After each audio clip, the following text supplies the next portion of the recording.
situation here. Everybody Ahmed, an English teacher from Syria, has tried 4 times to climb the fence along the Belarus border, waiting for a chance to head west into EU member Poland, where he could apply for asylum. We came from war to find a good life. We came for peace. We are not against anybody here. He is part of a group of about a dozen people from the Middle East, trying to cross the border in the forest.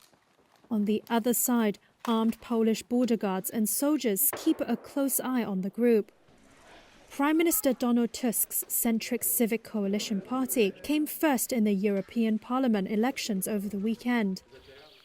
But gains by the far right in the vote, which calls for tougher border controls, will heighten tensions over migration.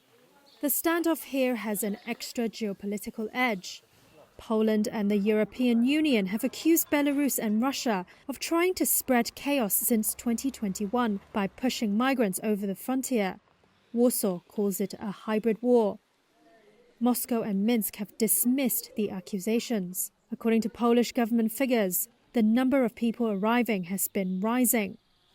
Last week, a soldier patrolling the border died after succumbing to his wounds from a confrontation with migrants on May 28th.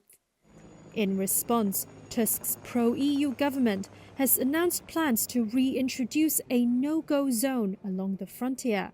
Paweł Zalewski is the country's deputy defense minister. I ta granica niestety bezpieczna nie jest. This border is not safe, unfortunately.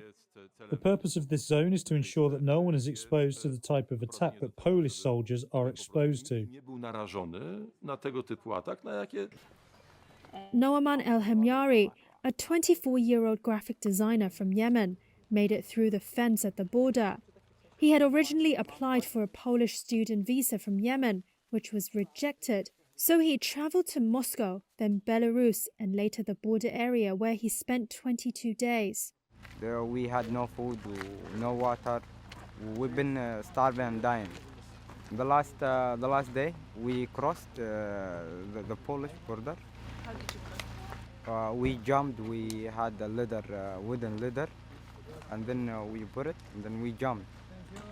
We run from the forest, and then we contact the organization. Agata Kluszewska runs the organization El-Hemyari contacted. She had come to the forest to help him and his 5 companions start the asylum application process and to inform border guards who would take them to a processing center.